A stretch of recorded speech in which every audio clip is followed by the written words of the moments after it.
Scarloey, the little engine, loves all the sights and sounds along his line and knows them very well.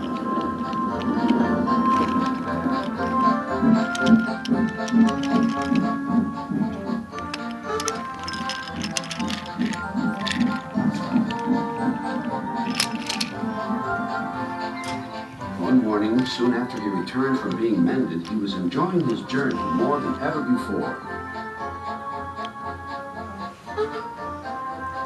Along the way, he met Rusty. "You know," he said, "if I couldn't see these familiar faces and places, I'd think I was on a different railway. You've done wonders with these rails." Rusty laughed. "I'm glad you're pleased. Manager said, let's mend the tracks so well that he won't know where he is. And we did. And you didn't, if you take my meaning." Scarloey liked this hard-working diesel.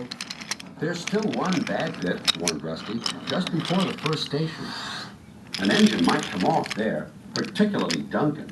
He will rock and roll along the line. Look at him right now. I hope he doesn't hurt his passengers." "What's that about me? I'm a plain engine, and I believe in plain speaking. Speak up." Rusty warned Duncan about the bad bit of rail. "Huh. I know my way about. I don't need smelly diesels to tell me what to do." Rusty felt hurt. Duncan banged about the yard. Then he clattered crossly to the station. James was already there, waiting for him. "You're late," he snapped. "I know," said Duncan. "It's that smelly diesel's fault. Rusty tries to teach me how to stay on the rails and then goes off leaving me to find my own coaches." "You poor engine," sympathized James. "I know all about diesels. One crept into our yard and ordered us about. I soon sent him packing."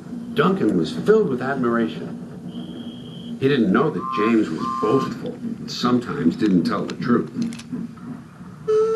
"Send Rusty packing! Send Rusty packing!" snorted Duncan. He climbed the hill furiously. "Well done, boy," encouraged his driver. "Keep it up." Soon they were near the first station. Duncan was pleased. "Nothing's happened. Nothing's happened, silly old diesel. Clever me." And he rocked and rolled along the line. "Steady, boy," checked his driver. But it was too late. "Sleepers and ballast, I'm off." And he was. "I warned him," said Rusty. "But all he did was call me names." The little diesel refused to move. "I'm ashamed of you, Rusty," said Scarloey. "Think of the passengers. What are they going to do?" "Oh, I'd forgotten them. Yes, of course. We must help the passengers." And Rusty roared into life.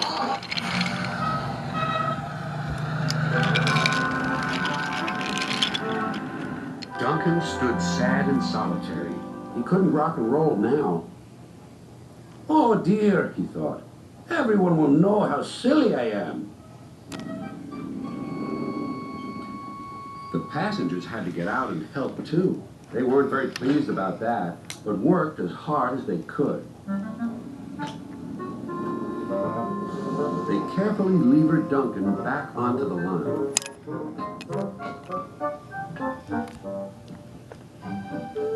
After that, Duncan was extra careful all day.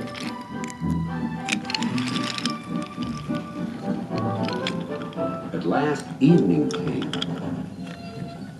"Rusty," he whispered. "thank you for helping. I'm sorry I was rude to you. "That's all right, Duncan." I wish all diesels were like you. Let's be friends." "Suits me," replied Rusty. "We'll mend that bad bit of rail first thing tomorrow."